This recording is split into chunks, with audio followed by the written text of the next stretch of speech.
Chief Engineer for the Naval Integration and Operations Department at the MITRE Corporation. She is also an adjunct professor at the George Washington University Department of Physician Assistant Studies, just to keep people guessing. When asked what her favorite time travel story is, Lane says, "I generally don't like time travel plots. They completely disregard the butterfly effect, and I get frustrated with them." Well, Lane, I have disregarded the butterfly effect in my skit here, so who knows what's going to happen. Welcome, Lane.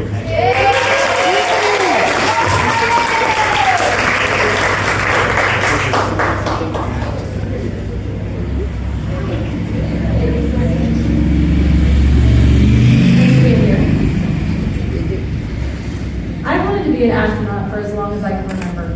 As a kid, when someone asked me what I wanted to be when I grew up, it was always astronaut. I had those little plastic glow-in-the-dark stars on the ceiling all over my bedroom, and a pink Saturn lamp on my nightstand that I had begged my mom to buy me from the museum gift shop. I ate packets of freeze-dried ice cream whenever I could find them, and I had a picture of Sally Ride up on my wall. There is a 0.04% chance of becoming a NASA astronaut. And considering I'm really good at math, you would think that that might be a pretty poor decision to chase those odds. As it turns out, I never really grew out of wanting to be an astronaut, and that set the precedent for pretty much everything I've done in my entire life. When I was in 5th grade, I went to space camp. Roughly 0.8% of children go to space camp every year. When I was in 8th grade, I went to Space Academy. Roughly 0.1% of children go to Space Academy every year. This is about the age when kids either solidify or start to lose their interest in STEM, and I was definitely hooked. I took as many math and science classes as I could in high school. I distinctly remember when in my statistics class we calculated the odds for different gambling games. The odds of becoming an astronaut are better than the odds of winning a jackpot casino game, which made me not like casinos very much. So instead, I kept gambling on becoming an astronaut. I got my bachelor's in aerospace engineering. Out of approximately 16 million undergraduate students currently enrolled in the US, only about 0.05% of them major in aerospace engineering. About 20% of them are women, though. I was fortunate that one of my professors was a retired astronaut. My classmates and I pestered her for her NASA stories, and she told us a lot about her spacewalks alongside all the material that we were supposed to be learning. One time I hung around after class and I asked her, "What advice do you have for someone who wants to be an astronaut?" Her advice was that astronauts have to handle stressful situations. She told me how during her interview they shut each of them in a small, dark, soundproof room for some unknown number of hours. It's basically a psychological test to see how you react to stress and isolation. She said that being an astronaut is all about being calm and respectful. So throughout my life, I have put myself deliberately and sometimes not so deliberately into situations to see how I handle myself under pressure. One stressful situation I put myself into was getting my pilot's license. So, how do you know if someone is a pilot? Anyone? They'll tell you. They'll tell you. It's true. Pilots love to talk about flying. There are 2 astronaut tracks, the pilot and commander track and the mission specialist track.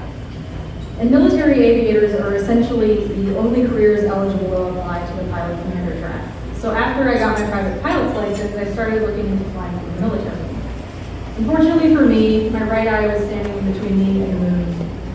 I met the vision cutoff using both eyes, but my right eye didn't make the cutoff.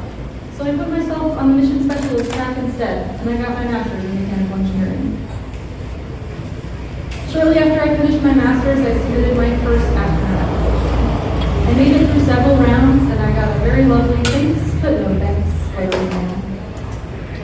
Fortunately for me, there is no limit on the number of times you can apply, and there's no age limit for applying. Since astronauts need to be skilled in multiple areas, I decided to build the clinical part of my resume. I started volunteering as an EMT. I went back to school again for a master's in medical science, and I worked as an ER physician assistant for full-time for a few years.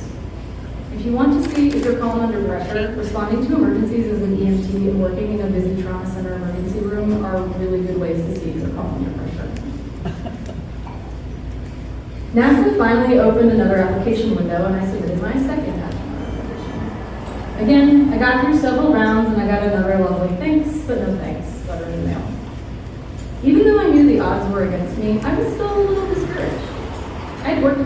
I bolstered my credentials, put myself in stressful situations to test myself, and I still wasn't successful.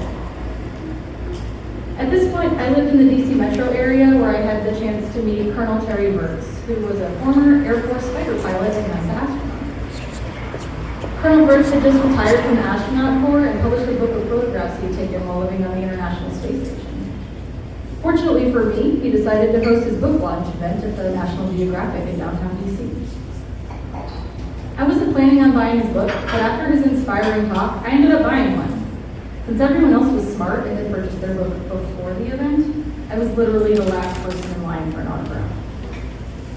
It was finally my turn, so I walked up to the table, introduced myself, and said, "Hi, I'm the kid who never grew out of wanting to be an astronaut, so I've applied a couple of times." He smiled and started asking me a bunch of questions.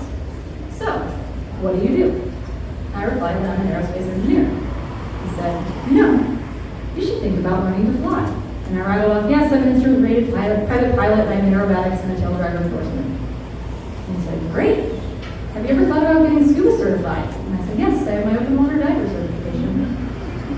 And then he said, "Do you have any advanced degrees?" And I said, "Yes," and explained how I have a master's in mechanical engineering and a master's in medical science, and I work full-time as an ERPA, and now I'm full-time an aerospace engineer, and I sometimes pick up shifts as a PA on the side, and it's all very confusing. He paused, looked up at me from the table, looked me in the eyes and said, "You should keep applying." Now, I don't know what the odds are that a retired astronaut tells you that you're on the right track and to keep going, but I do know that this validation felt amazing. And I must have looked ridiculous clutching my book, a little starstruck, a little tongue-tied, and eventually I pulled myself together and thanked him for his encouragement. This was when I realized that even if I wasn't selected, I wasn't doing anything wrong. Sometimes those 0.04% odds are just hard to beat. So I kept doing whatever interested me. I got an MBA, and I got a doctorate in medical science, and for those of you who keep track, that's 3 over 5. I started teaching part-time, I started stretching out of my comfort zone, doing science talks like this one. Another thing about being an astronaut is they essentially become STEM ambassadors, and once they've been selected, and I figured I should start learning how to talk to people about science. Plus, it's fun to talk about the things you're excited about.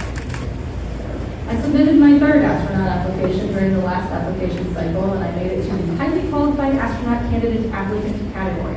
Say that 5 times fast. About 2% of the total applicant pool reaches the highly qualified status, which usually translates to roughly 400 people, depending on how many applications they get. That's a relatively small number, but only 2% of those people become astronaut candidates. Let's keep. I got another very lovely thanks, but no thanks letter. Now, even though I may never be selected as an astronaut, I sometimes stop to think about all the good things I've done while I've been reaching for that goal. Most astronauts will tell you that in a pool of talented applicants, they were the luckiest. The validation from a retired astronaut and knowing that I was a highly qualified astronaut candidate applicant is huge. And I'm excited and honored to have made it that far. While I'm disappointed I haven't been selected, I'm still pretty proud of everything that I've done. I still have that pink Saturn lamp in my office next to my branded NASA Lego set. I did stop buying freeze-dried ice cream, but I would gladly do it if I was in space. I used to think I was chasing a 0.04% chance, and now I realize I was living the 100% meaningful way. I have no regrets about all the twists and turns my life has taken as I've tried new and challenging things, and I'll keep trying new things. I learn a lot all the time, and I'm going to apply again next time, even if it's likely that I get another thanks but no thanks letter.